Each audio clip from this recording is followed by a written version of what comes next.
All India life insurance agents federation വാർഷിക സമ്മേളനം കോഴിക്കോട് നളന്ദ ഓഡിറ്റോറിയത്തിൽ നടന്നു.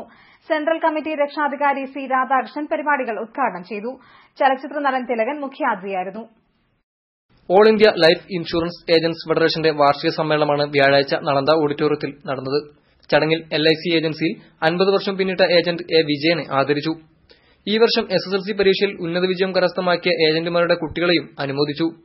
പരിപാടികൾ സെൻട്രൽ കമ്മിറ്റി രക്ഷാധികാരി സി രാധാകൃഷ്ണൻ ഉദ്ഘാടനം ചെയ്തു. ചലച്ചിത്ര നടൻ തിലകൻ മുഖ്യാതിഥിയായിരുന്നു.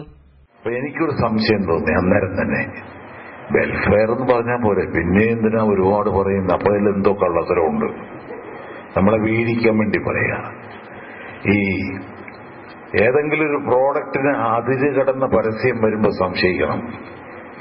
ഇതെങ്ങനെങ്കിലും ജനങ്ങളിൽ അടിച്ചേൽപ്പിക്കണം. കഷണ്ടിക്ക് മരുന്ന്, കഷണ്ടിക്ക് എണ്ണ. ലോകത്തൊരിക്കലും എണ്ണ തേച്ച് കഷണ്ടി മാറുകയല്ല. അതൊരു പ്രകൃതി നിയമമാണ്. കഷണ്ടി ആകണം. എല്ലാവരും ഒട്ടാകത്തുമില്ല. അപ്പൊ അതിന് മരുന്നുണ്ടാക്കിയിട്ട് അതിന് ഭയങ്കരമായ പരസ്യം കൊടുക്കുക. പിന്നെ സാധാരണ മനുഷ്യർക്ക്, ജോലി ചെയ്യുന്നവർക്കും അല്ലാത്തവർക്കും ഇറിറ്റേഷൻ ഉണ്ടാക്കുന്ന ഒരുപാട് അസുഖങ്ങളുണ്ട്. ആ അസുഖങ്ങള് സെക്ഷുവലായിട്ടുള്ള കുറെ അസുഖങ്ങൾ ഉണ്ടാക്കിയെടുക്കുവര്, ഇല്ലാത്തത് ഉണ്ടാക്കി പറയും. എന്നിട്ട് അതിന് മരുന്ന്. അപ്പൊ മനുഷ്യന്റെ ദൗർബല്യം ചൂഷണം ചെയ്യുക എന്ന ഒരു വലിയ തത്വസംഹിത മനസ്സിൽ വെച്ചുകൊണ്ടാണ് അവരൊക്കെ പെരുമാറുന്നത്. ഒരു സംഘടന ഒരിക്കലും അങ്ങനെ ആകാൻ പാടില്ല. സംഘടന സംസ്കാര സമ്പന്നമായിരിക്കണം. അവിടെ മുസ്ലിമെന്നോ ഹിന്ദുവെന്നോ ക്രിസ്ത്യാനിയെന്നോ ഉള്ള വ്യത്യാസം പാടില്ല. കോൺഗ്രസ്, കമ്മ്യൂണിസ്റ്റ്, മുസ്ലിം ലീഗ് ഒന്നും പാടില്ല.